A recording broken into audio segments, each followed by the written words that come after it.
very much for coming along this evening. We've got a few people come from some distances. I think the furthest tonight might be Dalesford. Thank you very much for coming tonight, and I'm sure you will see some benefit from the information that you hear. I will ask everybody, if you've got your phones, if you could please turn them off or in aeroplane mode or what have you. We do have these seminars video recorded for those who can't drive or be here this evening for whatever reason. So we will have it video recorded, and it will also mean that when we've got the second half of this evening's session for questions, we'll have the handheld mic, and please don't let that be a deterrent to asking questions. That's just simply so that when it is recorded that we can hear all the questions that are being asked quite clearly. And so about tonight's presentation, sometimes in the topics that we cover, the topic will specifically relate to some members of an audience, and others will attend, say, for information and knowledge sake mainly, or as a heads up as to what may lie ahead or available options should your keratoconus progress. Tonight's topic, though, it's pertinent to everybody in the room, each person with keratoconus and eye carers alike. Keratoconus is almost synonymous with contact lenses, with allergies and with eye rubbing. And as I did touch on, following the formal presentation, we do encourage you to ask as many questions as you like. That's, a really important part of the evening. And also, share some of your experiences. You might find that, others have been through a similar thing, and it's always nice to know that you're not the only one going through something. The research does tell us that there's a genetic predisposition to keratoconus, and that it requires a second hit or an environmental event to produce progressive disease in keratoconus. And that second hit, as you may guess, is eye rubbing. So while we all know that eye rubbing is keratoconus's worst enemy, why is it that we just can't resist? I think I was just having a conversation with Margaret earlier, and we kind of, it's a bit of a guilty pleasure. Then there's been, in fact, research done in New South Wales trying to understand how and why many keratoconus patients do not comply with strong advice to control chronic habits of eye rubbing. So there's been quite a bit of research to understand why, we recalcitrants don't behave. And what's more is that there's been a behaviour modification approach developed to reverse this bad habit. But we shouldn't be too hard on ourselves, as most people with keratoconus, we know, suffer with eye allergies, which when combined with contact lens wear causes very severely itchy eyes. So what is it that we can do, other than, of course, avoiding eye rubbing? It's important to assure that proper management of these allergies to prevent worsening of keratoconus, and, of course, to facilitate contact lens wear. There's also an increase in prevalence of allergic responses in the eye, and dry eye continues to be a major impediment to contact lens wear. And recent advances in early diagnosis and allergy treatment can assist patients to wear their contact lenses more comfortably. So this evening's presentation is very timely, with the springtime allergy season fast approaching. We will review the latest thinking on allergy, dry eye diagnosis, in particular focusing on the latest treatment options. And while he may not be able to change our bad habits entirely, we are delighted to have Associate Professor Mark Roth here with us this evening to tell us more about the topic. So Associate Professor Roth is a clinical optometrist with a degree in pharmacology. He currently has his own private practice, and is also a principal fellow in the Department of Optometry and Vision Sciences at the University of Melbourne.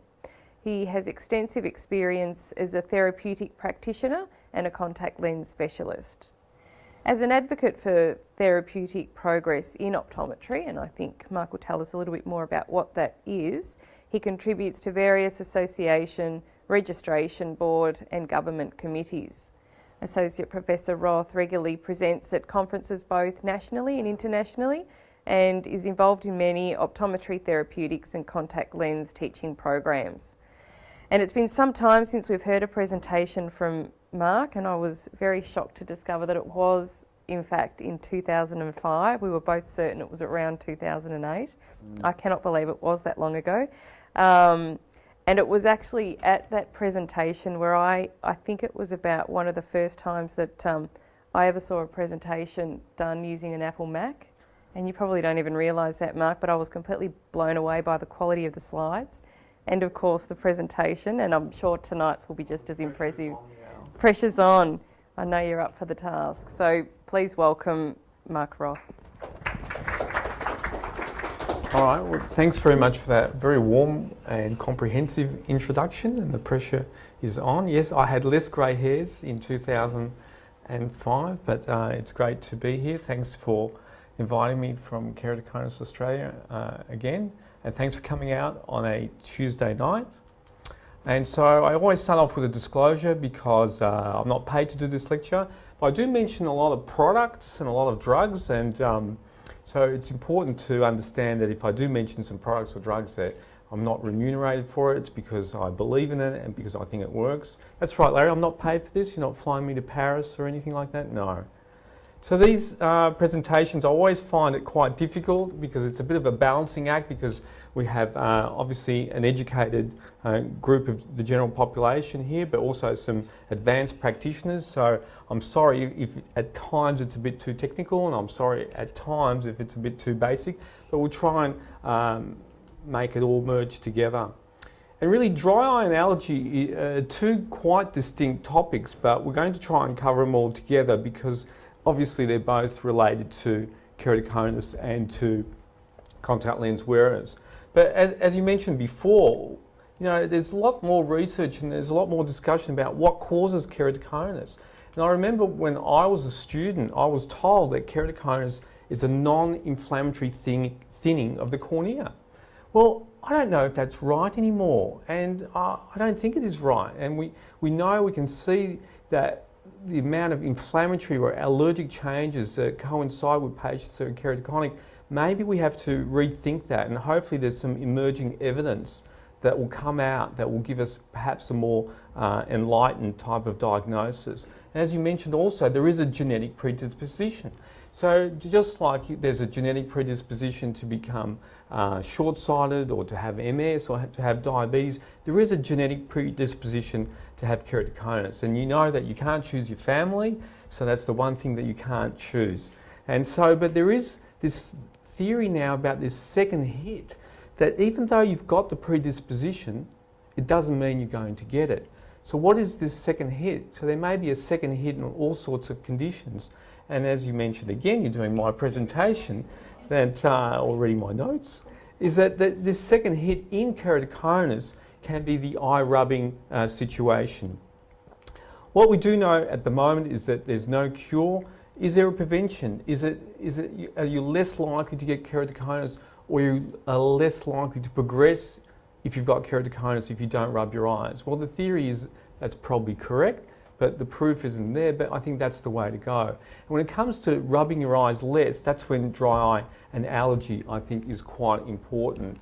And of course, most keratoconic patients with significant visual symptoms do wear contact lenses, and so it's important to keep the ocular surface as moist and as wet as possible, and also to try and avoid allergies to make your contact lenses as comfortable as possible. And I guess that's what it's about. It's making patients as comfortable as reasonably possible to try and reduce dry eye symptoms and allergy symptoms. But you know, if we reduce allergy symptoms, are we preventing young kids from having keratoconus? We're not sure. But I think as practitioners, that's what we're trying to strive for, trying to get a good history. Are you rubbing your eyes? If so, is it a habit, or is it something that's pathology mediated, and can we reduce that perhaps with certain medications or eye drops? So let's start talking about allergy. And when we talk about allergy, this is the cell in your body that we're really talking about. It's called a mast cell. And this mast cell is all around your body, but around your eye there's 50 million mast cells. So it's the highest concentration of mast cells anywhere in your body. And when these mast cells degranulate or get activated, that's when they release histamine and other chemicals, and that can promote this whole itch sensation. And you know, most people have got a little bit of an itch, but for some people, allergy is just a huge problem, and it really just has a great impact just in participation in life, even if they're not keratoconic.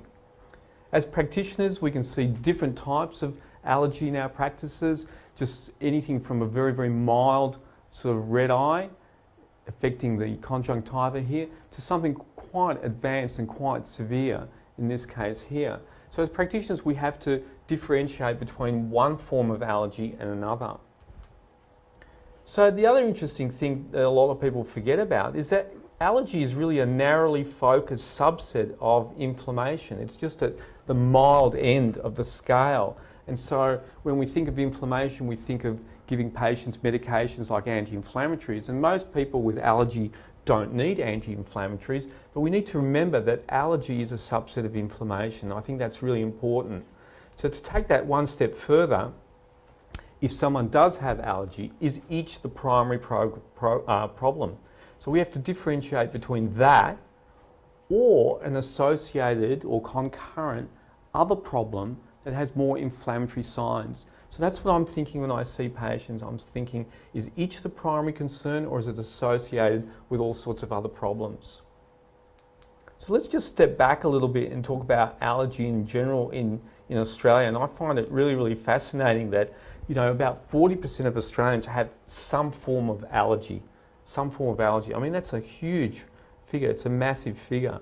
And as I mentioned about the 50 million mast cells around your eye, the fact that the eyes lack the filters that the nose and lungs possess, they're just more exposed. They're like these big dishes waiting to have an allergic response, and that's why allergy does affect our eyes so significantly.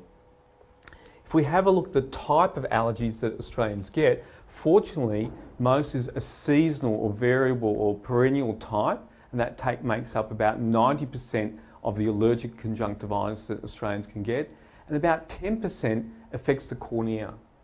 Now that's a big change. That's a big key factor, because if it affects the cornea, then really it's a different form of allergy and it requires a different type of medication to really help it out. Most common allergy looks like this. So this is your conjunctiva. It just gets a little bit red and inflamed, but it's not like a really meaty, angry conjunctivitis like a bacterial conjunctivitis.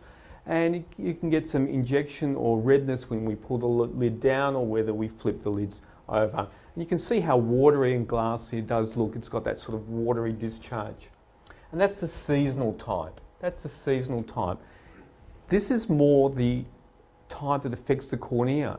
You can see it's still red, maybe a little bit redder across here. We call this the limbus, the intersection between the cornea and the conjunctiva. And you can see how angry the blood vessels are here. Look at these white spots. So they're inflammatory lesions around the limbus, around the cornea. So the standard eye wetting drops or the standard anti-allergy drops just don't help when there is involvement into the cornea. And of course, if you're wearing contact lenses, the contact lens goes here. It's not nice to have all this stuff happening here. Of course, you'd be well aware that one of the other major side effects that you can get with wearing contact lenses and have associated allergy is to have papillary conjunctivitis. So if we flip the lids over, you can get all these changes under the lids, and they are really immune or allergy mediated. So that's a big problem if you're wearing contact lenses. So 20% of Aussies get allergic conjunctivitis, so 40% of Australians have some eye symptoms, some general symptoms of allergy, 20% have allergic conjunctivitis, so that's over 4 million people. But look at this, in keratoconus, about 40 to 60% of patients, depending on which paper you read, 40 to 60% of keratoconics have some form of allergic conjunctivitis. So there's an incredibly closer link here. The other interesting thing, and this is an area that I have, an interest that I have with allergy, is that 80% of patients that have seasonal or perennial conjunctivitis also have allergic rhinitis or nasal symptoms. And there's more and more evidence suggesting that there is a link between nasal and ocular allergy. It seems a little bit crazy to start with, but as I'll mention a bit later, it's quite obvious that there is a link there. So why is there allergy on the rise? Why is there so much allergy? Is there more allergy than before? Well, there's lots of theories. We're not sure. But let me just tell you about some of the theories. There's the pollution theory and the hygiene theory, for example. The pollution theory is just simple. Just more dust and dirt and pollution around, and we're just simply more allergic to it. It creates a reaction. But then there's hygiene theory, or this clean theory, and that's really interesting. And the evidence there is that there's reduced microbial exposure, more sanitation, cleaner lifestyle. Like when I was a kid, I used to go to the beach and pick everything up and put it in my mouth. But now kids aren't like that. Parents, just say, don't put this in the mouth, don't put that in your mouth. And so does that leave a young child's immune system unchallenged? Or perhaps, is there a greater risk because of that for allergies? And the rates of allergy are much, much higher in developed countries. So that's a factor leading towards this theory. There's all sorts of interesting research and papers about that. I'm not going to go through it, but let me just tell you about one. So there's this research that if a 0 to 9-year-old is exposed at home to a cat and a dog, then they become far less allergic at age 13, and that allergic protection carries on in adulthood. But that does not occur if you're exposed at home to just a dog or just a cat. So that's really, really interesting. So maybe we should be buying all dogs and cats. So that's a really, really interesting factor. And what about vitamin D, the most potent naturally hormonal chemical going through our bodies? And that's really synthesized through exposure to the sun. So how much sunshine do we need? Well, the amount of sunshine that you need between 10 a.m. and 2 p.m. and not to get too much that you're going to get a predisposition to a sun lesion is about 6 to 7 minutes in Brisbane in December to January, and about 6 to 8 minutes in Melbourne. So that's not too bad. Hey, what about July to August? In Melbourne, you need about 32 to 52 minutes. Now, there is no way I'm going to do that. I'm in my suit all day. So where am I getting this sun exposure? So that's quite a significant factor. And is that important? Well, the biological response of modifying vitamin D to this important steroid hormone is thought to be really, really important, because vitamin D deficiency is significantly linked with osteoporosis, diabetes, all sorts of conditions, particularly autoimmune disease and particularly allergy. When you look at the rate of multiple sclerosis in Queensland versus multiple sclerosis in Tasmania, in Tassie it's 7 times the rate compared to Queensland.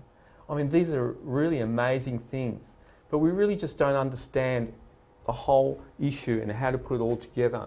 But it's something to think about. What we do know is that the common cause of allergy are the usual suspects: dust mites, pets, mould, weeds, grass, and all sorts of bugs and things. And so obviously we need to keep our houses and our environment as clean as possible. One example of that is your pillow. If your pillow is over 5 years old, then half the weight of your pillow is dust mite and dust mite feces. So that's pretty bad, but it's even worse with your mattress. If your mattress is 10 years old, half the weight of your mattress is dust mite and dust mite feces. So when you're moving out and you're changing mattresses and you think, why is that mattress so heavy? Well, that's what the reason is. So I think it's a good idea to change your mattress and your pillow regularly, because otherwise you have these little creatures that 1 gram of dust mite is about 240,000 droppings like that. And so that's pretty horrific. It looks like something you might get in a top restaurant, but it's not. These guys are quite nasty in terms of precipitating the allergic response. So from a technical point of view, this is what the allergic response looks like. Remember, I was telling you about the mast cells. So they have to be pre-sensitized, and that's what it means. It's sort of ready for action. And then when it gets this second exposure to an allergen or something that is going to react to you, it releases all sorts of chemicals, particularly histamine, and that creates that itch that you can get exposed in the first few minutes. But it just doesn't release histamine. It releases all sorts of other nasty chemicals and mediators, and that causes pain, discomfort, swelling, and that redness. So this is a little video of this process that you've got an allergen or something that you're allergic to going into the eye around the mast cells. This is the mast cell here. It's already been pre-sensitized, and it attaches itself to these cells that have been pre-sensitized, and these mast cells go crazy. It's like some kind of orgasm, isn't it? And so Now that it's going crazy, it releases all these chemicals, particularly histamine, and it's the histamine that lands on the nerve endings that creates that itch, and sometimes greater than itch, some kind of pain and irritation. But then there are other chemicals and mediators that land on the blood vessels, and that causes dilation. That's why it looks red. And the fluid coming out of the blood vessels, that's why you get edema or swelling. Sometimes the lid can swell up, or the whole eye gets puffed up. And in the end result is, you know, what we're all thinking about and trying to avoid is that itch, and that's what he's done there. And there's various ways to scratch your eye or itch your eye. But you know, we think itch, we think allergy, and clinically in the practice, if a patient comes in complaining of an itch, then we think it is one of the key symptoms of allergic eye disease. And in the absence of an itch, we're trying to think of a different type of diagnosis. But itch usually includes allergy. It's important to think that you can have more than one problem though, so we're trying to always look for the other issues. So what are our treatment options? And so you only need to go to the chemist and look at the 1,000 products on the shelf there to understand that it's really quite difficult to determine what to do next. But I'll show you this slide. I know it's a bit technical, but bear with me, and I think the optometrists in the audience can appreciate it. But basically, depending on how significant your allergy is, determines what we're going to do about it. And in this grey box, I call it the self-medication box, so you guys can go out and just do this on your own. Obviously, lubricants can flush the toxins out, wet the eye, and that dilutes the allergic response as well, even if there's histamine, so that's good. And all the allergy reduction measures that I've just talked about. I mean, we had a bit of a joke about the pillow and the mattress, but you know, keeping the floors clean, etc., is quite important. But then the next stage, you really do need the help of an eye practitioner, and there's a variety of different agents available for them. Antihistamines, obviously, to try and reduce that itch, and other agents to try and stabilise those mast cells so they don't go crazy in the first place when they are in contact with something that you're allergic to. And different types of antihistamine sprays, I think, are quite important. I'll spend some time talking about that. Now, if the allergy is quite advanced, then what happens is that that's when the inflammation kicks in. There are a variety of different anti-inflammatory type of drugs that you can use. Again, topical, that means eye drops. Steroids are not often used, but sometimes they do need to be used. And immunomodulation, cyclosporin, I'm going to talk to you a little bit about that in the dry eye section. And this is an important one. Immunotherapy. At the end of the day, if you've got really, really, really bad allergies, one day in your life, you're just going to have to go and see an allergist. And they test what you're allergic to, and then they may give you a program of immunotherapy where you're injected and desensitized. And I think that's of real value if you believe that you've got significant allergies. One of the keys in treating allergies is to treat as early as possible. Remember the different phases? So if we can keep allergy in the antihistamine allergy phase rather than in the significant, the eye swells up, inflammatory phase, then I think it's much, much easier to control. It's a lot harder and more significant to start using the drugs to control inflammation. So we're going to try and control that early on. Again, excuse me if this is a little bit too technical, but we're going to move on to the different types of agents that you can use for allergy. But firstly, the non-drug things is obviously sell the cat if you're allergic to the cat, get rid of the pillow, lubricants, non-preserved, and as many as you can. Cold compresses if your eyes swell up. If you're a contact lens wearer, keep the lenses very clean, replace them often. Your contact lens specialist will be able to advise you on this in particular, so that the thing is to really stick to that schedule. So in terms of what optometrists can think about using here, then I think this is just a pure antihistamine. And I guess if you, Levelston, if you just have an allergic response once in a while, then this is a H1 receptor antihistamine. That means it just really doesn't have any other activity. It works really, really well, works quickly, but you have to use it 4 times a day. Sorry about the technicality here. QID means 4 times a day, suitable for age over 12.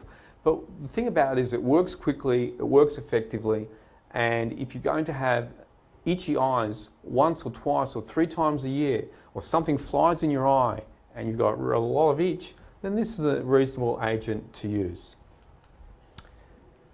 These are the agents not to use. I mean, you know, all the ones that get you read out, you know, it drives me nuts, all those advertisements. You know, if I became the Minister of Health, I would just ban all that stuff at the chemist. I mean, I've never in my life advised a patient to ever have those get the read out drops, because in the long run what happens is that they work, but they work just for a short time, and then you use more and then more again.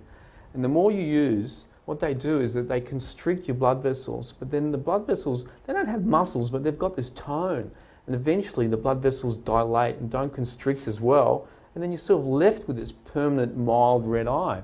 So that's not too good.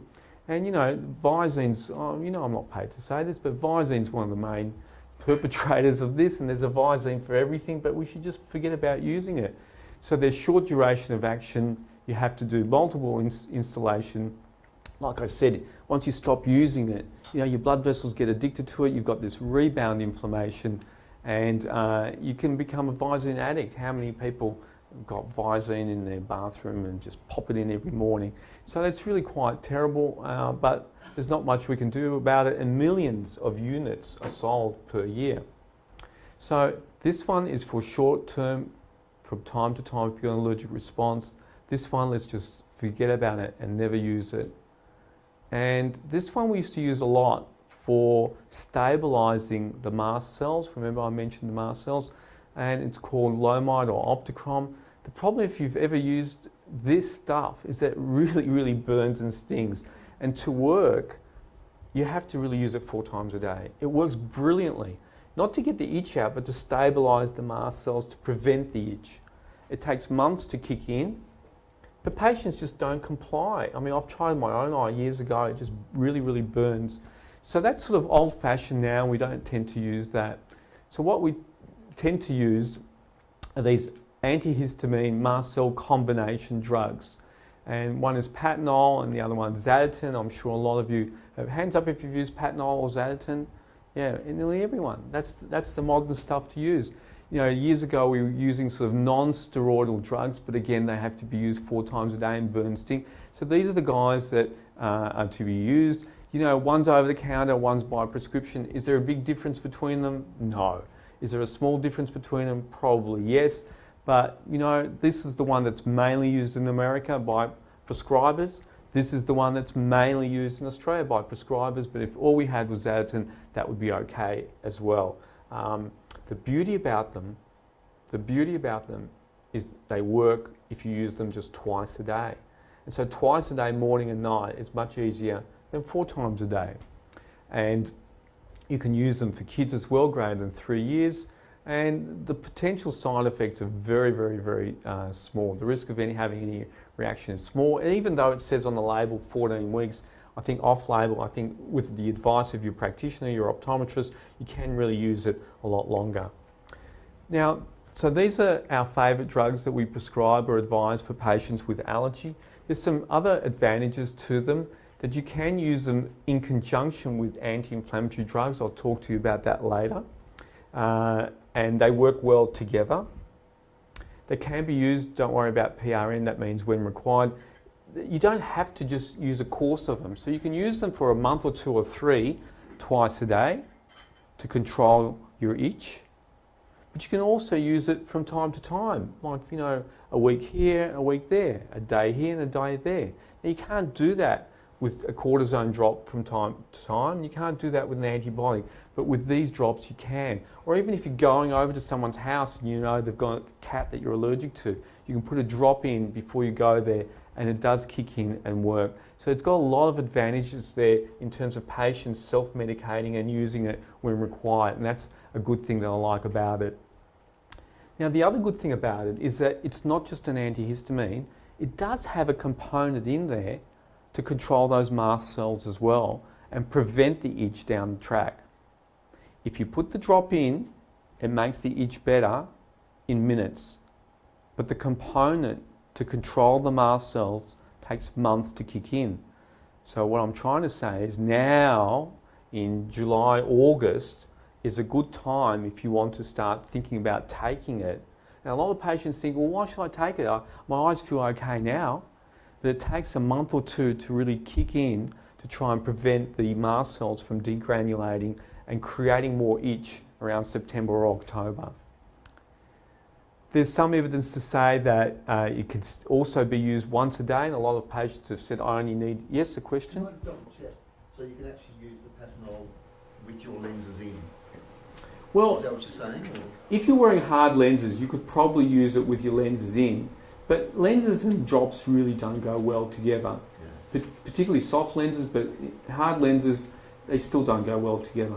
You're much, much better off with a medication that you put a drop in before you put the lenses in, wait another 5 or 10 minutes, and then when you take your lenses out at the end of the day, put another drop in. And that's the beauty. You know, how can you optimally put drops in 4 or 6 times a day if you're wearing lenses? It's a compromise, but this is the beauty of it, that twice a day is really, really good. And some patients think, you know what, I think I need twice a day for about a month, but thereafter I only need 1 a day, and that's fine. You can't do that with an antibiotic. You can't just cut the dose in half yourself. But with an antihistamine combination mast cell drug like Patanol, Zaditin, you can. In America, they have a 1 a day drop, but that's a different formulation. So I'm talking about the one that you can get here. So really that and just lubricant drops is really your mainstay, is your main use in self-controlling your symptoms. Okay? I think you probably should still get an eye. If you're just using Zaditin over the counter without ever having seen an optometrist, I think you should see the optometrist first and just confirm that and let the optometrist tick the box that that's the way to go and help you through that process. So I call that plan A. Now plan B is that when you've done all of the plan A and you're still having problems. And so why does that occur? How does that occur? Well, you've got allergy with associated corneal signs. Remember I showed you that photo where there are inflammatory spots on the cornea. Maybe you've got allergy that's just too significant and it causes irritation to the surface of your eye. All the drugs that you're using just don't work. So plan B is because the patient is presented to us and the inflammation is already above and beyond what that dual-acting Patanol Zaditin would do. And usually these patients are really, really itchy despite using the drops. You can see a lot more redness, and when we test the eyes in terms of putting in certain dyes in your eye to see if there's irritation, it comes up. And you know yourself that your contact lens wear may be compromised, your wearing time is diminished or decreased. So you need to control the inflammation. And when we talk about steroids or corticosteroids, they're really, really safe, in safe hands, in a controlled sort of environment for the right use. So they're like a rescue dose for a week or two, but they're not for maintenance. You can't keep using them. And so this is a big thing. The problem with the cortisone eye drops is that they work really well and patients love them and they go, oh, I might have some more of these, or go and visit someone else. But they are very, very safe. I've never had a misadventure using a cortisone drop. But it's not something that you can keep going and going and going. So they're really for short-term use, as your practitioner will know. They're used on a low dose for short duration. And the major changes that you can get in terms of side effects, in terms of pressure going up or cataract changes, are rare. But you can't use them unless other diseases are excluded. And the downside of them is you need to kick in with some review appointments. You have to have not just the drops, you have to have the drops with a constant review to make sure you don't have any pressure changes. And sorry, that means you cannot see the GP because the GP is disadvantaged without an ability to measure the pressure in your eye. So that's the main potential side effect. About 5% of people that use cortisone eye drops, usually for longer than 3 or 4 weeks, their pressures can go up. So it's quite uncommon for your pressure to go up in the first week or two, but in my opinion, it's still mandatory. If you get this kind of medication, your optometrist will see you 1 week later to make sure that everything's okay. And for the optometrists out there, the main drugs that we use are FML or Flarex or prednisolone. That's the 3 major corticosteroids anyway. But the prednisolone is 0.5%, and that's really a preservative-free one, which works really, really well when your eye is very irritated. The problem with this is that it's about $60 or $70 a pack. So most people, if they call the plumber, they're quite happy to pay $120 a visit, but they don't expect to pay $70 for some eye drops. So that's something you can talk to your patients about. But I promise you, if you've got significant eye inflammation and ocular surface irritation, just like in dry eye, I'm going to show you later, then this works very, very well. But FML or Flarex, just for a week or two, works well as well. It's a pulse dose, that means it's only for a week or two. You might start off every couple of hours and then you go for about QIDs, sorry about the technicality, it's 4 times a day. And we taper it down, so use it maybe 4 times a day for a while and then twice a day for maybe another week or so. And we have to monitor to make sure that there's no potential side effects. So looking at this case, this is a gas permeable keratoconic wearer, been wearing lenses for the past 12 years. And they've complained of some contact lens intolerance for the past few months, and they've come to see me. Their eyes are very itchy, and they get some of this ropey discharge. And obviously he's got a history of hay fever and allergy, and oh my God, he hasn't changed his lenses for 3 years. Daily clean, doesn't do any other major cleaning system for the lenses. We flip the lids over, and he's got a significant amount of papillary changes. And this is probably over and above what just an antihistamine will fix. Obviously, we can't leave the lenses out for 2 or 3 or 4 months. He's a truck driver. His glasses don't give him adequate driving vision. And so these are inflammatory changes under the eyelids. And this is the mast cell. Remember how I said it releases histamine? It releases all sorts of other nasty chemicals, in particular tryptase. And tryptase is one of the chemicals that causes these papillary changes under the lids. And so what we've got to do then, we'll miss that, is this what we call is a 3-pronged attack. So the patanol, the Zaditin, is a double action drug. Antihistamine, gets rid of the itch. The mast cell stabilizing component prevents the itch from happening. So that's 2 actions. But we add a cortisone drop for just a short period of time because that's inflammation too significant that the anti-allergy drug alone will help. So it's a 3-pronged attack. We use a cortisone drug, we use the patanol or the Zaditin in combination. And what this study showed, that I've flicked through, you don't need to copy that down, just take my word for it, is that the combination of using the patanol or Zaditin together with an anti-inflammatory together synergistically work better on the papillary conjunctivitis. That's important for everyone. But more important if you're a keratoconic patient, and really it's not that practical to be out of lenses for a long time. You want to be back in lenses or back in wearing your normal wearing schedule as fast as possible. So this is a potential combination for something like that. For the optometrists in the audience, Flarex 4 times a day and patanol twice a day. Just basically Flarex for a few weeks, and then the patanol can keep going for a few months after that. Obviously we need to review compliance and maintenance with the contact lenses. Now if this was a lot worse, then I might change from Flarex to the half-strength prednisolone or to full-strength prednisolone, depending on how significant that is, but we still do it in combination with patanol. Mark, how long would you suggest that that particular thing would take to resolve? Well, I think in a contact lens wearer, you know, I'll tell you what, a lot of patients I see have been on FML and it's taken months. So I prefer just to get in and get out. So I would say if you did Flarex for QID, I think in 2 or 3 weeks you would see a significant improvement. And then maybe keep the Flarex going twice a day for another few weeks. But if you really wanted to hit it hard, then even with a prednisolone, it just means that you're going at a higher concentration to start with, but the total course may be longer. So it's a patient presentation. My rule of thumb is that if it's just mild conjunctival changes, FML's okay. If it's significant lid changes or on the cornea, I think probably Flarex and prednisolone work a lot better. That photo I showed you in the introduction, I'd probably go with prednisolone with that. But it's, you know, these are architectural changes in the upper lid. They're not going to go away just in a few days or in a week or so. The redness will go very, very quickly, but the rest of the changes may take weeks to decrease. And it gets me to the next point. What happens then?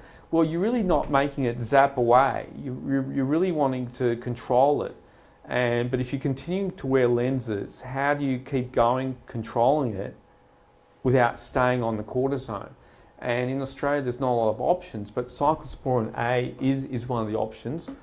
I'm going to talk a little bit more about cyclosporin in the dry eye section later on. But this is used for dry eye and allergies in America, and it turns over $1 billion worth of sales a year. It's the #1 drug that optometrists prescribe in America. It's not commercially available in Australia. If you beg hard enough to your optometrist, they can fill in all these forms and get it through this special government scheme that allows us to bring it in. Or the optometrist can, like we do, we get it compounded. So a special pharmacy compounds it. And what it is, it's sort of anti-inflammatory, but not like the cortisone. It's really safe to use for 3 months, 6 months or longer. And it's used for a variety of issues, particularly dry eye, but it can be used for allergy alone. If you've got allergy to start with and you use cyclosporin A, it's not going to do much. You really have to do the Patanol job, you have to do the cortisone, control it, and if the patient's responded to cortisone and you're still having problems a little bit, this is the kind of thing that you can keep going in terms of maintenance. It was actually invented for dry eye in dogs. And if you go to your vet in Australia, in Melbourne, the vet has this available commercially. So if you ask your vet, do you have cyclosporin A for dry eye in dogs? And I go, yeah, of course. But it's not available for humans. So it's more of a marketing thing, but it is a bit weird. But I'll talk a little bit more about that towards the end of the presentation in terms of dry eye. Now, I find this bit really, really interesting. You may not, but I find it interesting that 80% of people that have allergy changes in their eyes have allergy changes in their nose or allergic rhinitis. And so there is a significant link here. And I got interested in it with sort of all my contact lens, not all, but a lot of my contact lens wearers were getting dry eye symptoms when they were taking antihistamine tablets, like Polaramine or even Zyrtec or a few others. But when I switched them over to a nasal spray, they had less symptoms of dryness because those sprays don't dry up your eyes as much as the tablets. But then they also kept saying to me, but you know what, I think I've got less itch as well. And I thought, oh, that's interesting. So does nasal drugs work for the eye? And there's significant evidence for that active nasal inhalation and accumulation of all these particles and allergens in your nose does have some form of allergic response. And so look at this, this is some research I dug out, is that recent evidence suggests that nasal allergy treatments applied topically, that's a spray to the nose, may also be have a positive effect on ocular allergy symptoms. And then it goes on to say in the same paper, this is the nerve pathway between the nasal ocular neural reflex may be involved in stimulation of allergic responses to the eye. It's a parasympathetic pathway. It's sort of, we've had this all along, but it's just people are putting the jigsaw puzzle together. And then, look at this, even further research, this is 2006, greater reduction was seen with nasal spray treatment in the evening compared to the morning.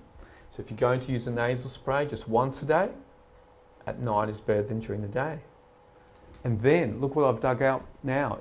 May 2012, hot off the press, a combination of a nasal antihistamine together with a nasal steroid is more effective than either agent alone. Again, this whole thing about synergy and combination. So that's quite interesting. It doesn't mean that everyone should now go out and start spraying an antihistamine nose spray and a Beckinase nose spray in their nails. What we're saying is this is another option. This is another thought process for those people that haven't got relief from whatever they're doing at the moment. So nasal steroids are very, very common. You can get them over the counter. And I think there is significant evidence that there is a direct and beneficial impact on ocular allergy. So I always talk to my patients about that. So we talk about eye allergy, we talk about nose allergy, and hands up if anyone's using a nasal spray here. Just a few people. Hands up if you're using an antihistamine tablet. Okay, so Adrian, there's an opportunity there for you to try something perhaps a little bit different. So the thing about it is that I don't want to confuse the issue. The issue is that if you've got allergy in your eye, an eye drop still works best. Don't use a nasal spray to fix allergy in your eye instead of the eye drop. But a nasal spray can help as well as helping the allergy in your nose. I think that's the take-home message. But of course, if you're a contact lens wearer, then you're going to have less symptoms of dryness using a nasal spray, antihistamine or cortisone, than an antihistamine than a tablet. So they're quite effective because you spray it right into your nose, and they have a short duration of action. And antihistamine nasal sprays work in the same way, the same mechanism as Patanol, that they really act on the histamine release from the mast cells. And you can get a Levostin nasal spray, or if you just go to the chemist, and you can see there's a variety of antihistamine nasal sprays. And the dosage is usually twice per day. Even over-the-counter medications you should avoid if you've got, if you're pregnant, or there's certain other contraindications to any medication that you get over the counter.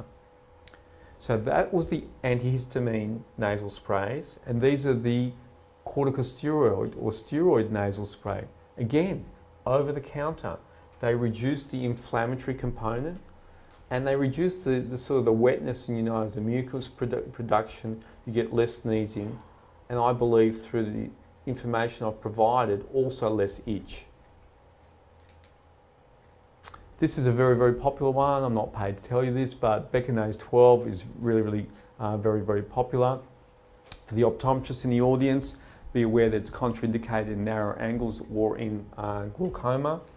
And so you can get Beckinase 12 or Beckinase 24, which is just double the concentration. It's got double the kick on it.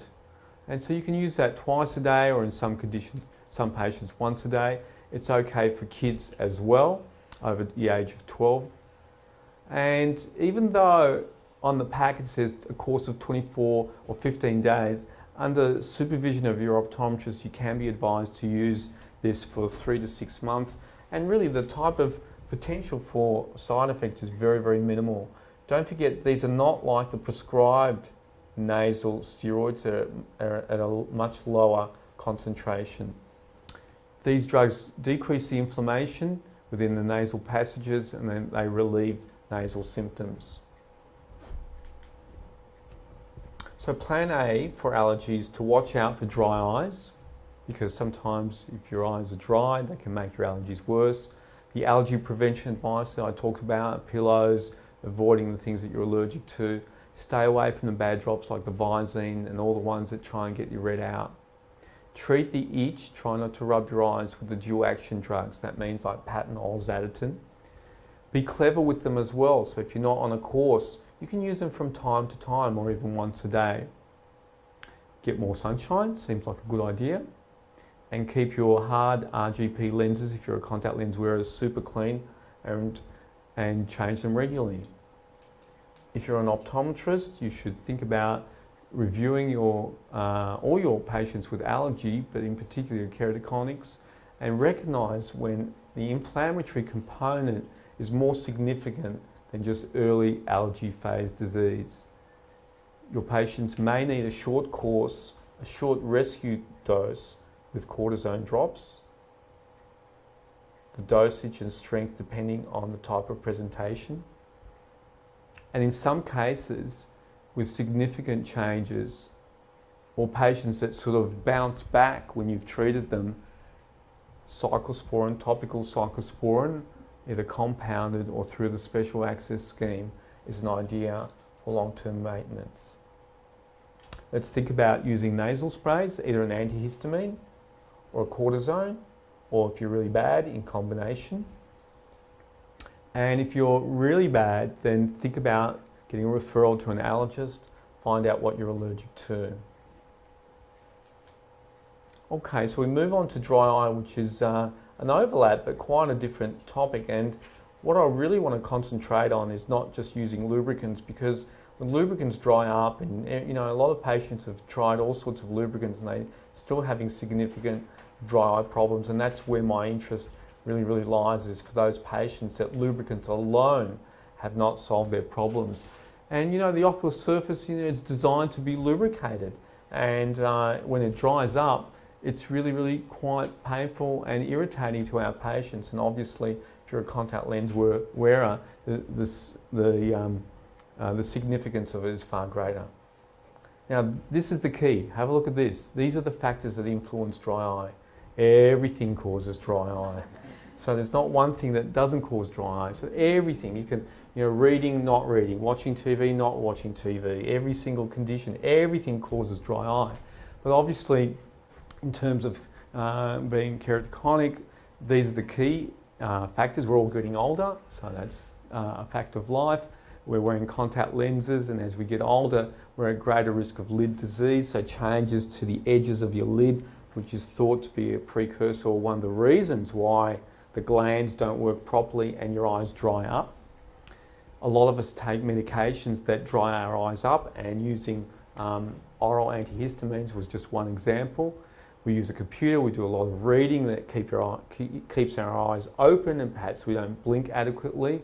All the allergies I've talked about. And in terms of time of day, I mean, particularly towards the end of the wearing time of your contact lens wearing time, you can get these symptoms. I want to really emphasise engaging your optometrist to provide them a list of all the medications that you use. It doesn't mean that your optometrist is going to say, okay, you have to stop your life-saving heart medication because your eyes are too dry. But I think it's important to note, and important just from a patient education perspective. So what is dry eye? Well, it's when your tear film is disrupted and the surface of your eye has insufficient tear production or too much evaporation. And that's pretty basic, but what happens then is that all your symptoms kick in. And you know, a lot of my patients say it's like, you know, sandpaper from Bunnings Warehouse. That's what my eyes feel like. And these are some of the comments that my patients make. Of course, some patients come in and just say, my eyes are dry, or it feels like something's in my eye, general burning or stinging, gritty, sandy. Photophobia means glare sensitivity. My contact lenses aren't as comfortable, particularly towards the end of the day. I might get more itch, I've covered that. And this is an interesting one, visual symptoms. Well, that makes sense because, you know, if your windscreen is fogged up, your vision through the car is not as clear. If your contact lenses are fogged up or the front surface of your eye is not as wet as it should be, then what happens is that instead of seeing a nice clear image, you get that sort of little blurred image. And you know that sometimes when you blink, it sort of momentarily gets clear. I can see the gentleman here blinking excessively now to try and clear up my slide. But you know, out of all the eye diseases that I think about and I treat, a lot of optometrists find it amazing that I'm so interested in dry eye, because dry eye is one of the most complicated ones. You know, a lot of the diseases that we detect and manage, there's a single test. There's no single test for diagnosis in dry eye. The pathophysiology, that means the mechanisms involved are very complex, and how we manage it is complex. What I gained a lot of understanding with the publication of this study. It's called the Dews Report. It was an international sort of workshop on dry eye, and I'm not going to bore you with it, but I'll tell you what was really interesting when I read it was that three things hit me. And one was that they said that dry eye is a multifactorial disease, okay, but it's got this potential to damage the surface of your eye. It is accompanied with increased osmolarity, and the tear film becomes inflamed. So I thought, rather than study this in depth and try and understand this, which I sort of understand, but it's very, very complicated, I'm thinking, well, lubricants aren't going to help a lot of these patients. How do I figure out which patients lubricants are going to help and which patients lubricants will not help? Well, there's my answer. Damage to the eye, osmolarity, which is really an increase in salt concentration, and inflammation. And that's the three biomarkers that I use when I see my patients. I want to divide them into the patients that are going to get helped with lubricants alone, and the patients have told me lubricants alone don't work, and I'm trying to confirm that with these three biomarkers, or three tests that I do. And the three tests are, number one, putting a stain into your eye, like everyone's had that yellow stain. This is the green stain. You can use yellow and green together, and the optometrists in the audience will know that this is lissamine green. You have to wait 2 or 4 minutes. And if there's staining to the conjunctiva, to the white of your eye, or even more importantly, staining to the cornea, staining means cell damage. Cell damage means inflammation. And that's point one. That's a significant piece of information to me. I see this, and I'm not going to waste my patient's time saying, why don't you go out and try some of these eye wetting drops? I know that eye wetting drops alone will not help this patient. The patient's probably already told me that, but the test really confirms it. Okay, so what's the second one? The second one I had to spend a little bit of money to buy. So we've got this Tear Lab osmolarity unit. I mean, when they invented tear osmolarity units, the machine was about as big as this table, but now it comes in a little unit. We have this in our practice, and it's got a gold microchip, and basically it just, through a capillary action, just takes a little sample of your tear film, and what happens is that we put the tear sample through this chip. The chip goes to the unit, and the unit, in a matter of seconds, then gives me an osmolarity reading. It's just a salt concentration. And our bodies require a certain salt concentration or osmolarity to function, whichever cells we're talking about. And the eye cells are no different, and tear film is no different. And if you've got too much salt concentration in your tears, then that's an indicator, a big indicator of dry eyes. And so we measure that. And the interesting thing about it is that I've had patients that have had no other clinical signs of dry eye. Like all the other tests we do on them, it looks normal, but the patient goes, I've really got bad dry eye, but they've come up having a hyperosmolarity. So sometimes we see patients that only show one sign rather than all three signs. You don't need all three signs. So this is an important test that we do in our practice.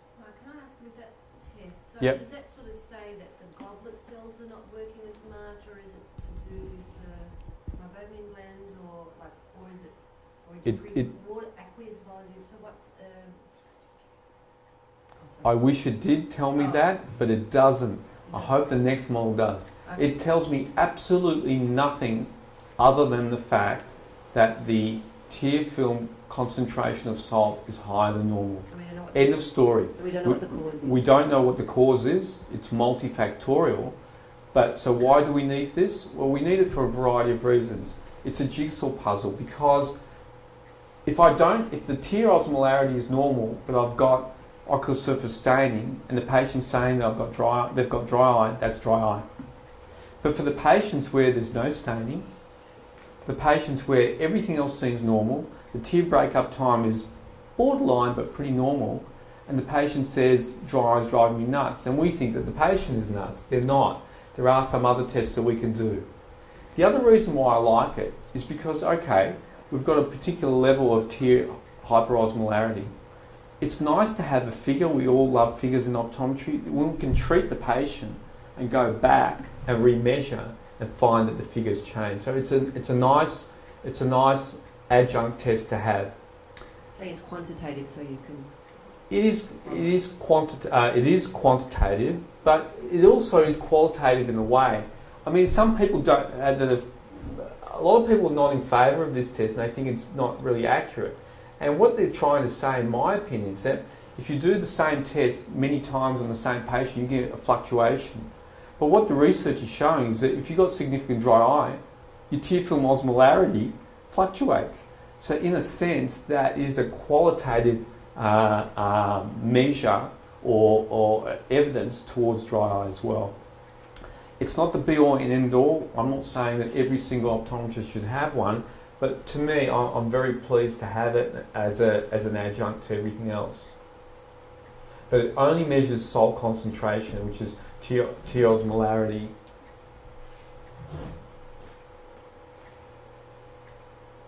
This is the third biomarker, or the third major test that we do to try and give us information that eye drops alone aren't going to help. Again, when I went to university, I was taught, but maybe I was playing tennis during that lecture, I was taught that when the eyelid runs across or moves across the eyeball, that it's the whole lid. Maybe I missed that lecture, but now I realise it's not. That when the lid moves across your eye and when you blink, it's only a very small portion. It's like your window wiper of your windscreen that actually runs across and touches your eye. That in fact most of your eyelid does not touch your eye. There's a small microscopic gap between the lid and your eye surface. This is in cross section. And so this lid wiper, or this portion of the lid that rubs across your eye, actually has a different architecture of cells. Instead of the cells being stacked like this, they're stacked like that. They're actually more susceptible to being irritated by dryness, where the red section is there. And so what happens is that if we put in fluorescein, which is the green stuff, or lissamine green, and you flip the lids over, you can actually see the lid wiper being irritated. And so I've been looking at this probably for 20 or 30 years and not realised what it was, and now I understand that it's the portion of the lid rubbing against the eye in dry eye getting inflamed or irritated. And so I think that's an important revelation. I'm sorry for all the patients I saw 10, 20 years ago that I didn't have that knowledge. So, but it makes sense, because with the lid wiper running against the ocular surface, it's like my finger on my hand. If I was to rub as many times a day as you blink, after a while I'll get a red mark, because there's no lubrication between the two surfaces. Then you get microtrauma and redness, and that really sets off the inflammatory cascade. So a big deal. Is this significant? Well, the research of a gentleman in America by the name of Donald Korb in 2010 showed that 88% of patients that believe they are symptomatic or have dry eye have lid wiper inflammation or have lid wiper disease. So that's a remarkable statistic. That essentially means 9 out of 10 people that come in complaining of dry eye have these changes, and I would agree with that, having looked at this now since 2010. And so I think that's a really, really good test as well, in conjunction with the others. So what do we do about it? Of course, we're going to use lubrication. You don't need me to tell you that. It's the first line of treatment, and that's what you need to try first, in conjunction with visiting your optometrist to let them systematically help you decide which drops to use, because it's a nightmare. If you just go to the chemist, they say, have you tried the green one, try the blue one, try the yellow one. You really need to have some form of a step-by-step approach, because not all drops agree with everyone. Which drops should you use? I'm not going to tell you, but your practitioner will. I think, put it this way. I would go to that eye drop and look at it and say, have you been invented in the last 5 years? If it's been invented in the last 5 years, that's the one to use. If it was invented 10, 15, 20 years ago, like a lot of the drops at chemists, probably give that one a miss. That's one way of figuring out what to use.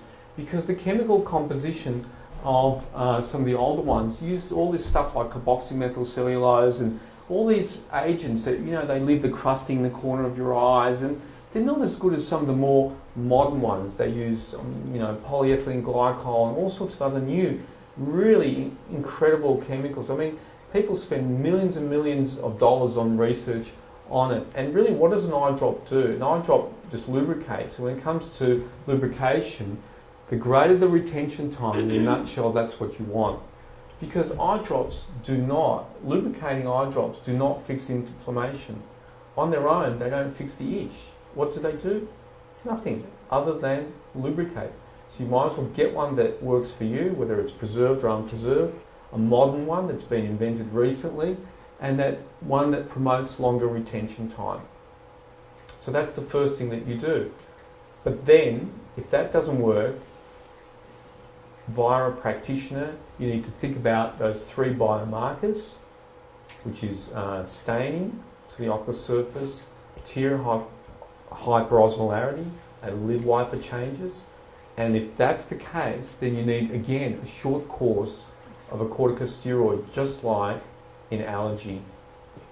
And just again, that once you've had that short course, you can do what the dogs do when they have severe dry eyes, and think about getting Restasis compounded or through America.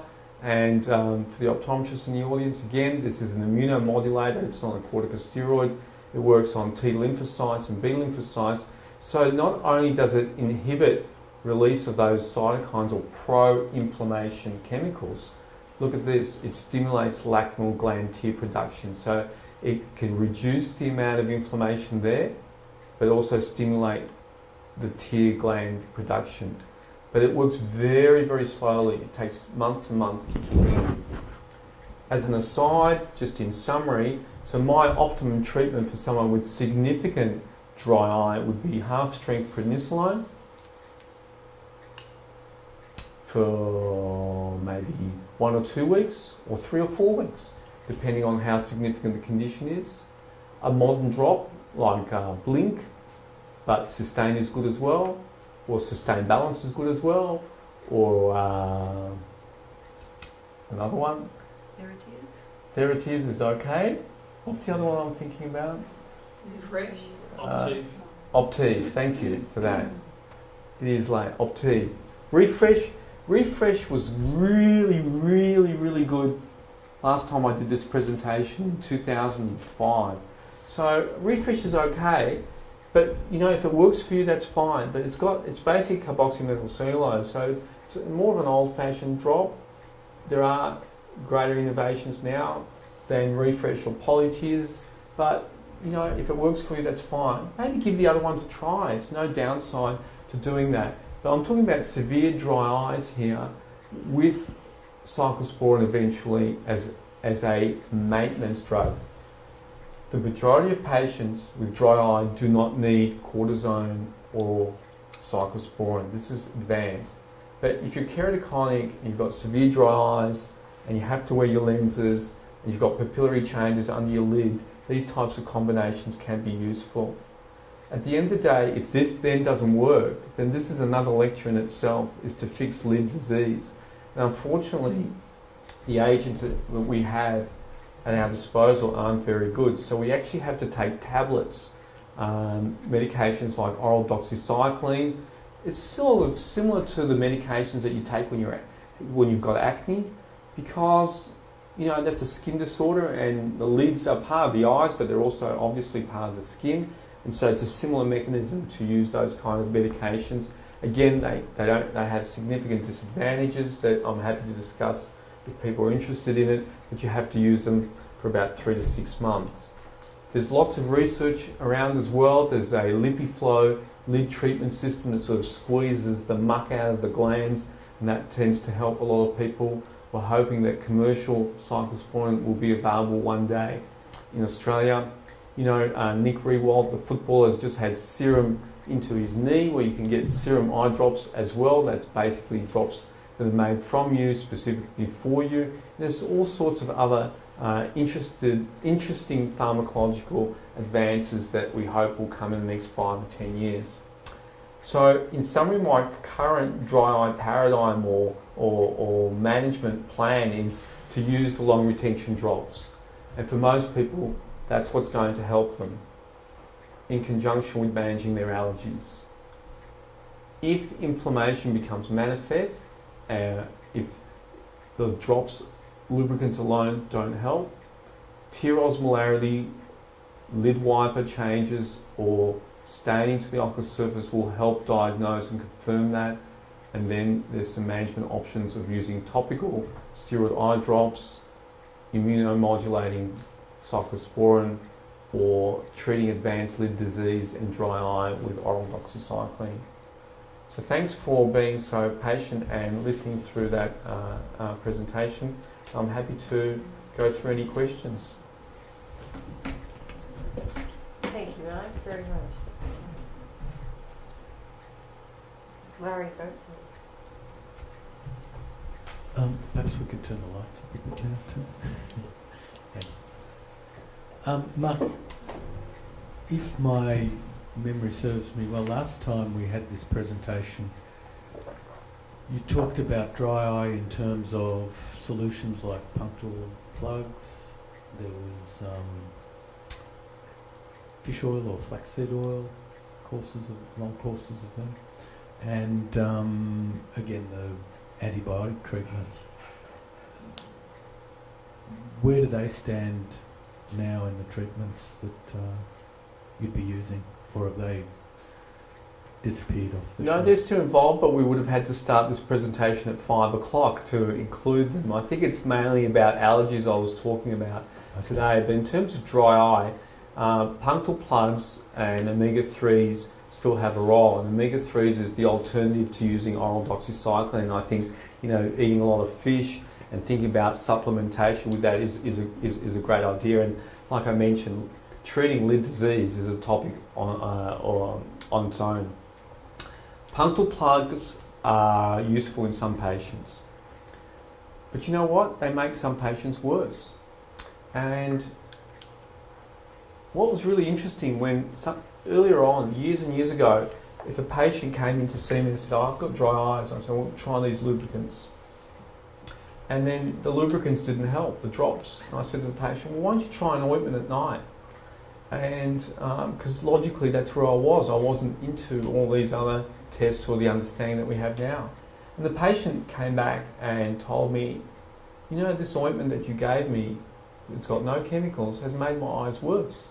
I go, this patient must be crazy. How can an ointment with no pharmacological component in it make your eyes worse, make your dry eye worse? I couldn't understand it. But of course now I do. Because if we think that patient had all those pro-inflammatory chemicals floating around on the surface of the eye, no matter how dry the eyes were, they weren't completely dry and there was still some tear clearance. What I did was tell them to use this ointment that basically trapped all their pro-inflammatory chemicals. And that's what punctal plugs do. If we don't treat the inflammation, the punctal plugs are going to trap the pro-inflammatory mediators even more so. So the key thing is to differentiate. Do you have an evaporative tear film instability without an inflammatory component? If the answer is yes, that's great, because tear lubricants will help. And if you get sick of using tear lubricants every 2 hours or every 3 hours, then punctal plugs will help as well. But if you've got an inflammatory component and that's not addressed, then using an ointment or punctal plugs first will not help you. In fact, there's a chance it can make you worse because you're not solving the inflammation. So if eye drops work for you, lubricating eye drops work for you, and you don't have a significant inflammatory component, then punctal plugs are a good option. And we've got some better ones these days. They're sort of like a 3-month dissolvable one. But it's very, very important to treat any surface inflammation first before then. And yes, omega-3s and all those fish oils can be an adjunct to helping lid disease as well. So they're good points. Hi Mark, I was just wanting to check with the lid, I'll call it the lid wiper disease. So do you find after a course of the steroids, or is it the cyclosporin, that it's gone? Okay, so we can't cure dry eye, and we can't cure lid disease, and we can't cure allergy. But we don't need to cure them. We just need to dampen them down or control them to a level where the patient is less symptomatic or non-symptomatic. And sometimes it's just that last 5 or 10 or 20% that's the difference between being happy and unhappy, problematic and unproblematic. But the evidence clearly shows, and our clinical experience clearly shows, that if you've got significant lid wiper disease, it will not be managed without a course of steroids and a lipid-based lubricant like Sustained Balance. So I might not use Sustained Balance for all sorts of dry eye presentations, but with lid wiper disease, the combination of a lipid-based lubricant like Sustained Balance together with corticosteroids help the lids to recover, that micro trauma to recover. Now what happens next, we're not sure. If you can lubricate the surface with all sorts of other measures, then that's great. If not, there is a chance it'll come bouncing back. But you know what, if you have to use a cortisone eye drop once a year for a week or two, that's still okay. But if you feel that you need a longer course or multiple courses, then that's when the cyclosporin can kick in. The major reason why, in my opinion, practitioners in America and some in Australia don't believe in cyclosporin is because they use that as their primary method to treat dry eye, as the marketing will have you do, or they do it in significant inflammatory disease like lid wiper disease. I think you have to control the manifest inflammation first, and there's no substitute to an anti-inflammatory, and then maintenance with some of the other agents. But it doesn't disappear, but you can control it. But the amount of staining that you can decrease in a matter of weeks is remarkable, just remarkable. Look, I've been told to wash my eyes out in order to somehow reactivate oil glands. There's 22 of them, and allow the natural lubricants to give you this film to try and there's not much talk about that, and I encourage people to do that because my optometrist has told me to do this. Can you sort of expand a little bit on if that's... And secondly, what I'm concerned about, again, is when I'm washing it, not to do the rubbing, because you are sort of, in effect, rubbing the eye and maybe stretching a graft. Just to clarify, are you washing the eye or are you washing the eyelids? I'm going for the eyelid, like Yep. the blade, trying to do as little as possible, and I'm using, as an example, a baby shampoo to Yep. try and break up the, so it gives us some sort of a, agent to break it up and try to give it time for it to reactivate again these blocked cells. I'm not sure, So the advice that you've been given is excellent, because you're actually not washing the eye, you're washing the eyelids, and we call it eyelid cleaning more than washing. And there's a variety of ways of doing it. I think a gentle way, if you've got a graft, is the way to go. But really, if you pull the eyelid away from the eye itself, and then you can go a little bit harder. And there's a variety of agents that people use: bicarbonate of soda, diluted baby shampoo 1 in 10. There used to be a product called Lid Care, which is becoming discontinued only in self-moistened wipers. There's Theratears, Sterilids, yeah. So there's a variety of products available. You just got to find the one that's convenient and the one that works for you. But when we've got lid disease, the first line of management is keeping the lid area clean. That's cleaning, removing the debris, and applying a little bit of heat to try and get those glands working a little bit. If that works for you in conjunction with a few other measures, that's great. If it doesn't, where do we go from there? And there's not many other areas that we can go other than the omega-3s or some other oral medication to try and change the biochemistry, try and change the metabolism to make those glands work a little bit better. There are some other treatments available, like I mentioned, there's this LipiFlow system that tries to squeeze out the glands a little bit and heat them at the same time, and that's been shown to be very, very promising as well. There's a first line of management, that's excellent. I just, I don't know if I can ask another question. Please do. Basically, was enjoying an amazing graft, and the sight was unbelievable, and then I got under a little bit of stress and allowed myself to rub the eye for a week or more, and then all of a sudden my sight just dropped to less than half that it was. And my question is, and I saw my specialist, my surgeon today, and anyway, my question is, what exactly did I do? Did I stretch the cornea and it's got deformed? Like, because you did talk about rubbing. What's the result? And I don't want the people to do it because it was an amazing graft. And What did your specialist say that you did to your graft? well, I didn't actually. I waited 2 hours almost. Yeah. I wanted to. Yeah, he looked at it, and I think he was a bit sad that it happened. Yeah. And he said that not much can be done. I'm trying to work out exactly. Look, we don't know what happens in individual cases, and obviously, we would have to have a closer look at what's happened there. But I think the take-home message is, if you've got a graft, don't do bungee jumping, don't do kickboxing, and obviously we've got to try and protect our eyes in general. And in terms of the ocular surface, is keeping it wet and try not to rub. And I know it's easier said than done. I'm a really big believer in and again, I'm not paid to do this, but I wish Alcon did pay me. I mean, the Patanol or Xanthine drops, they're really quite remarkable, and I think we sometimes wait until we've got the itch to use them.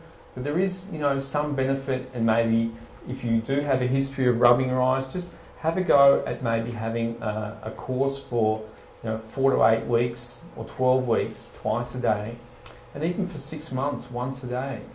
And seeing if that can make a difference to decreasing the rubbing action. Obviously, any trauma to the surface of your eye or a graft isn't good for it, but we're not sure that's what's happened, so you shouldn't feel bad about it. Sometimes, nature has a particular course and we can't alter it. We've got to just do the best we can with what's available. Thanks. Hi, I was recommended for my dry eyes just to use saline drops. Would you recommend the blink drops instead of that? They said not to use anything with preservatives and just the saline. I think they're two different issues. I think saline drops don't really have the goodies that some of the other drops have to try and do what it's trying to do. What is it trying to do? I mean, the saline drop effect would last in your eyes, I'd be amazed if it lasts more than 5 minutes. And some of these companies, we like to sometimes criticise big companies, but some of these companies, like one company invests like $800 million a year just in research in eye drops, lubricating drops. So there's a lot of goodies in a lot of the modern drops, and I believe that they work better than the saline drops. And how do you get your saline drops? Is it in a big bottle? Does the big bottle stay sterile, or do you buy little capsules? So I think there are a variety of issues there. The non-preservative issue is a different thing altogether, and I believe that that's great. I think anyone with allergies and ocular surface compromise or ocular surface dryness, ocular surface disease, if you can stick or afford non-preserved drops, I think that's the way to go. It just makes sense. But that's a different issue just to using saline alone. So I wouldn't just use just the blink. There's a lot of variety. I mean, it's just horses for courses. I think there's a handful of really good modern drugs. By modern drugs, I mean ones that have been around for 5, 6, 7 years, as opposed to the ones, I'll go to the chemist and say, was this available 10, 20 years ago? If the answer is yes, maybe try something different and see if that works better for you. But the other key thing with eye lubrication is frequency of use. And then the more you use it, the greater risk there is of having a reaction to a preservative. And so maybe a preservative-free drop is good. If you're a healthcare card holder, you can go to an optometrist and they'll write you a prescription for your lubricants, and then that comes under the PBS, and that becomes a lot more affordable as well. So that's something to consider as well. So Mark, just a final question I have. I have a patient who swears by this, and it seems to have worked for him, and I've tried it with other patients. It's more the allergy avoidance issue, and he uses, he just gets Vaseline and smears it up his nasal passages, and it seems to trap the pollens or trap the allergen and stops the inflammation. And so I've sort of also used that as a bit of a tip for other people. Absolutely. If you go to any airport lounge, they sell Fess nasal spray, which it's doing the same thing in a different way. It's basically lining the nasal passages to prevent you from getting the bugs that we get on the plane when we share the air. And so what can happen is that if you've got significant irritation, nasal inflammation, the epithelium is exposed. And that's exposed to allergens and it's exposed to bacteria. And so by putting Vaseline on, you're basically adding a protective shield. So I'm not surprised that they're getting benefit from it. I might ask a quick question, Mark, if I can. Please do. Would you say then, from your experience and the patients that you have seen, that for contact lens wearers, that allergies shouldn't be a reason that they can't wear their contacts? Like, is there something available for pretty much anyone? Well, the situation is that if you're a contact lens wearer for cosmetic reasons, or, you know, as an alternative to glasses, then, you know, there's a step-by-step process to get your eyes better in terms of dry eyes and allergy. And you're probably going to give up after step 3 or 4 or 5 and think, you know what, I think I'll just stick to glasses. But if you're a keratoconic patient where, you know, the motivation and the requirements, the functional requirements of having contact lenses are far more important, and it's a lifestyle functional reason, you're willing to go then to step 5, 6, 7 and 8. It's just a question of how much you're willing to do. I'll give you a clinical example. If I have a keratoconic patient with dry eyes and nothing's helped, then I will recommend oral doxycycline for 3 to 6 months, taking tablets for 3 to 6 months. Because I think that's the next stage in some patients' management. But if all you want to do is wear some contact lenses instead of glasses, and you've got really, really dry eyes, I'm more inclined to say, you know what, those soft contact lenses, they're just not suitable for you. You're not a great candidate, maybe you should just stick to them part-time, rather than put them on all sorts of drugs and all sorts of oral medication. So I guess it's where you're at as a patient and how many steps are you willing to take on in your management. It is the keratoconus patients, folks, that I'm Yeah. referring to, because you do, I suppose we do see some people who, you know, choose not to wear their lenses because when they do, their eyes are too itchy. Well, the question is, have they gone through each step? Have they looked at their environment, their house, their bedroom, mattress, the pillows? Have they seen an allergist?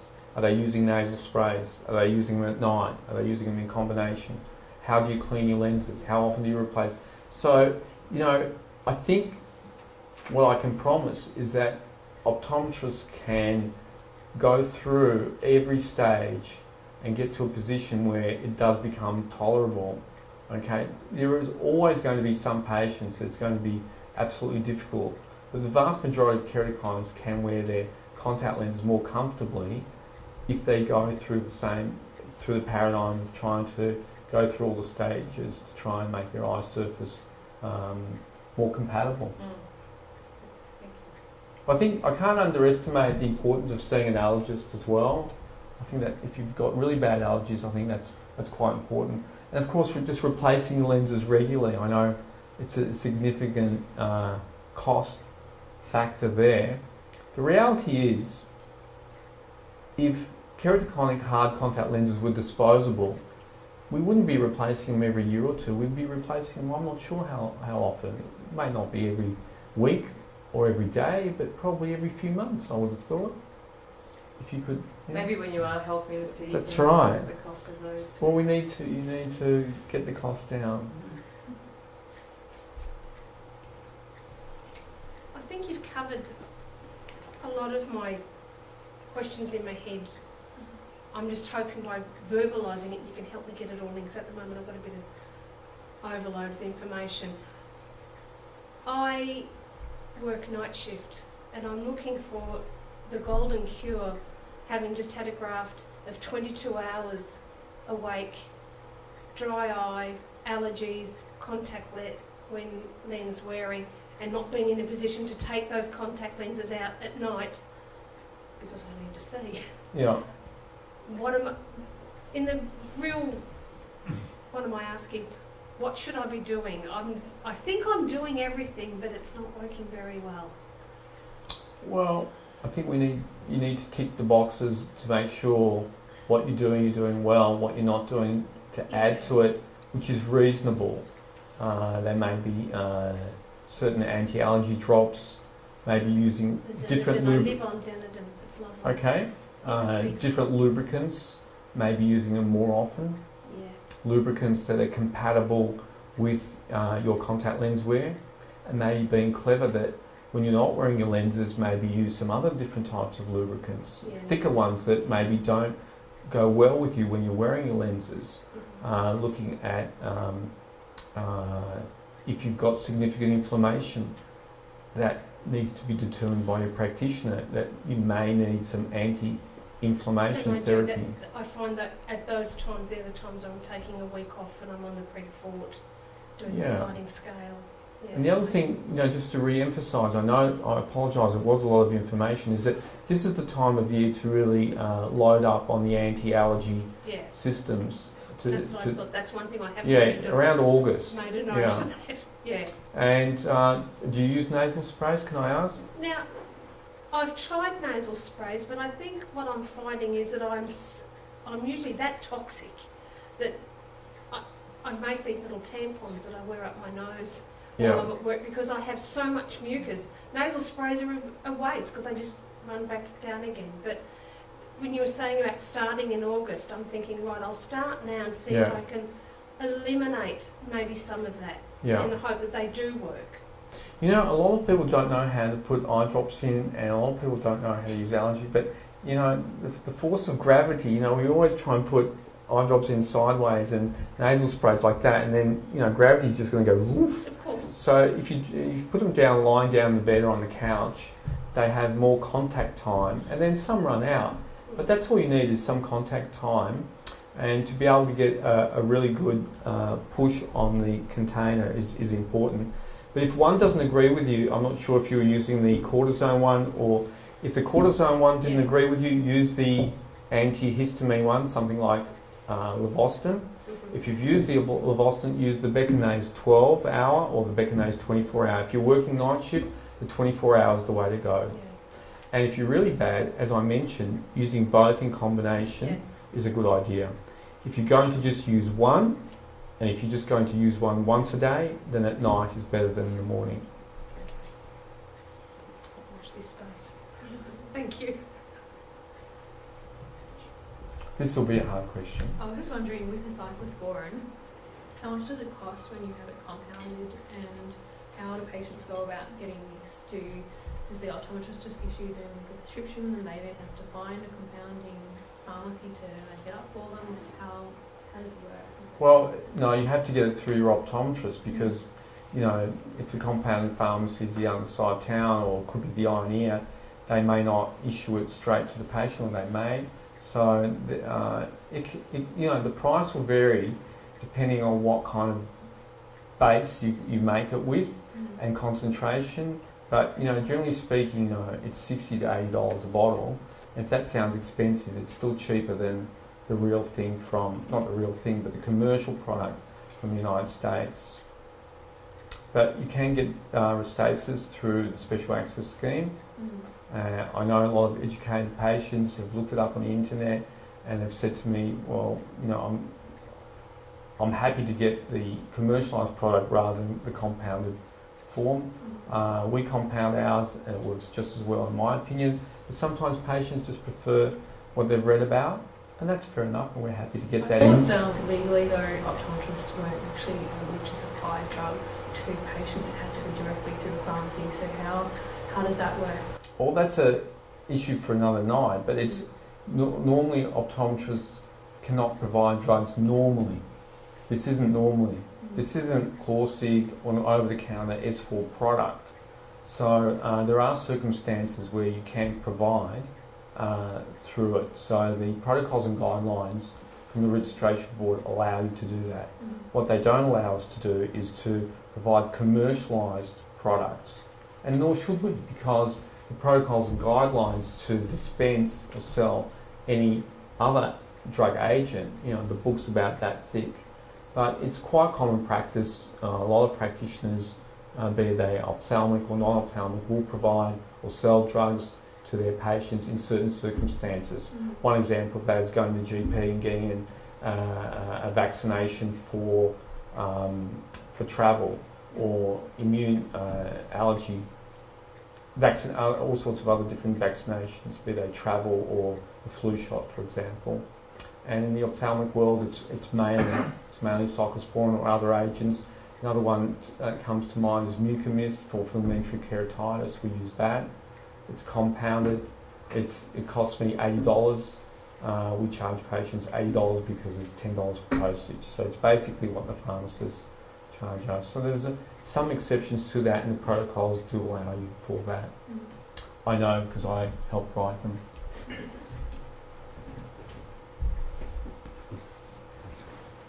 You just mentioned travel, and I used to do a little bit of flying, and what I used to find was that if I travelled more than 2 hours, I'd generally take my contacts out because the dryness from being in the cabin was unbearable. Is there any better way of actually managing it, or is it? Well, Qantas was going to buy this new jet airliner that apparently the cabin pressure and humidity was all different, was going to make it more comfortable for all of us, but they've pulled out now. So the answer to the question is no. It's just really flying in contact lenses. It's very, very problematic. And, you know, a lot of patients just go onto the plane with their contact lenses and they very, very carefully manipulate them out and take them out, and that's it. If you can have even a pair of glasses that may not give you fantastic vision, but some vision, then I think that's a good idea. But essentially it's just going to be too dry. No matter, don't even try it. No matter how many drops that you use, it's just not going to be right. And then you arrive with a red sore eye, and that's not a good way to start your trip.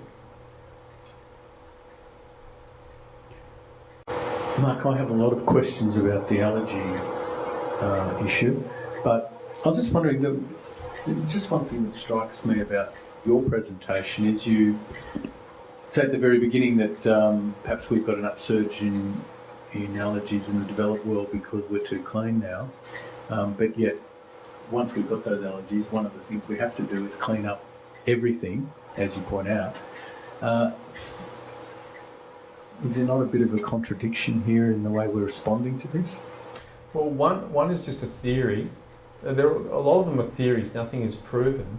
But in terms of the theory about the hygiene and hypothesis, it's talking about predisposition, okay, and how your immune system develops and grows, and how your immune system becomes sophisticated. But then what happens later in life is the reaction to that immune system, which may be developed or underdeveloped or overdeveloped, we're not quite sure. So they're quite different phases, and you're quite right, it is a bit of a contradiction in terms. So there's the sensitization, predisposition phase. Obviously there's a genetic predisposition there, but how much does the environment have an impact? I don't know how much, but I think it's clear that it has a significant impact. Then what happens down the track with your immune system, that's something completely different. And it's not just, you know, dirt and things like that. It's you know, the other pollens, dust mites, those other issues as well. Your immune system develops very, very early in life, and we're not quite sure what are the key phases there. But, you know, just from that really funny study about having a dog and a cat, that's it, between 0 and 9 years. If you give the same kids the dog and the cat at 15 or 20, it's too late. And if you just give one dog or one cat, so it's, you know, the immune system at 13 was affected by what happened between 0 and 9 years of age. So we're talking about early phase of developing the immune system and then a later phase of what happens to that immune system and how it's genetically predisposed and how it's been developed. Have they done that sort of study with hamsters, rabbits, people living on farms close to? They probably had, but I don't read the studies on hamsters and rabbits. I like the human studies best. No, I mean in terms of humans interacting with those. Oh well, animals. I don't think they have. I mean, that was, look, I threw that in as a bit of entertainment, but just to also highlight how much we don't know and how interesting it really is, and more research needs to be done. So we haven't. I don't think the key that I was trying to highlight was there was a dog and a cat. I was wanting to highlight that there's a variety of combinations or in environmental situations that can link up with your genetic predisposition and give you certain outcomes. I mean, why is it that we're seeing a lot more people in their 40s and 50s getting type 1 diabetes, not type 2? Why is it that there's so much more MS in Tasmania as opposed to Queensland? Why is there more autoimmune conditions across the board? So there are a variety of different questions that we don't have answers for, but I think a lot of research is heading in that direction, and allergy seems to be a big part of it as well. What about the question of, because the link back to keratoconus, of course, in this area is the eye rubbing, let's say. Has there been much more new research on that link between eye rubbing and as a trigger to keratoconus? There's a lot more research, but you know, let's talk about what we do know. Eye rubbing stimulates the mast cell process, and the mast cell process releases histamine, but not just histamine, a lot of pro-inflammatory mediators. And what effect they have on the cornea itself in the long term, we don't know. I know exactly the effect that they have on the cornea and on the conjunctiva in the short term. They create inflammation, and that part we understand. But does long-term exposure to those pro-inflammatory mediators have an effect on how the cornea then reacts? We're not sure. But I think, to me, let's stick to what we do know. What we do know is that eye rubbing, mechanically it's not good for the cornea, plus from a chemical point of view it's releasing all those other chemicals that play havoc with the ocular surface. So they're the two key things that we are quite well knowledgeable about. But originally that theory was based on the mechanical effect, wasn't it? Breaking down the force of some people knuckle rubbing and that sort of thing, rather than Well, the cornea is mainly made of water, so that was a good theory to have, and I guess there is still a mechanical component to it, definitely, especially if you're a good rubber. But I think that we really understand and accept that. I'm interested now in the next phase of trying to understand: is it a non-inflammatory thinning of the cornea, or is there an inflammatory component there as well as a genetic predisposition? I'm convinced that there is, but we don't know. I think sometimes our clinical, we suspect something clinically before it's proven. So why not act on it now and try and decrease the amount of inflammation across the surface of your eye? Best case scenario is that you're going to feel better anyway. The other question, I mean, I've got lots of these questions, I could go on all night, like you could go on some of your topics. But one question was that we get a lot at KA is people coming to us and saying, oh, I'm contact lens intolerant. Give me Intacs, give me this, that and the other. I'm intrigued by what you put up before about everything giving you dry eye, and then possibly leading to, you describe as contact lens intolerance. The list of medications that conditions that you put up, to what extent do you think that's really the cause of what people call contact lens intolerance?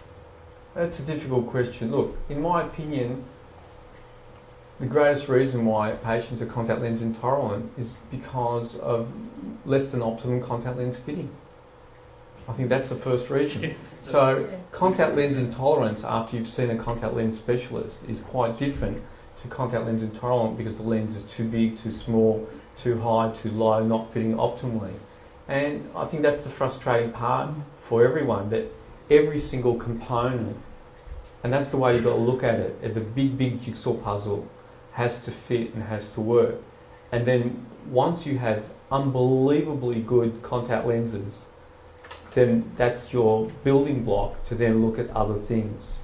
I think still the foundation of contact lens comfort in a patient that's not obviously, has massive ocular surface disease, ocular surface inflammation, and we see patients like that unfortunately, is optimum contact lens fitting, and so I think that's a very, very big component of it.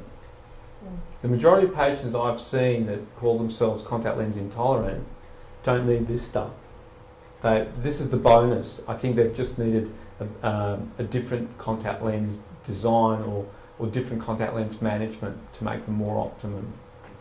Yeah, look, that's what we tell everybody to go and find someone who knows how to fit your contact lenses before you decide that. Yeah. But once you're happy with your contact lenses, then your practitioner can walk through all these other issues. Again, not all at once, but step by step. We might actually wrap it up there. I think we can keep. Well, thank you for all those interesting questions. That was great. It was, and thank you very much, Mark. There's some pearls of wisdom there, and some very key lessons, I think, that we can all take away, both eye carers and patients. So thank you very much. So we've got a very small token of thank you very much. Thank you for doing that. So please join me. Thank you.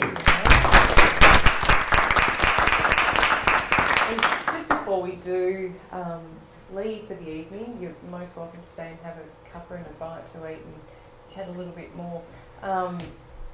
For a few years now, it's about 5 years now, Keratoconus Australia has been involved with the University of Melbourne and assisting with patients or referring patients to participate in the teaching clinics that are run by the university.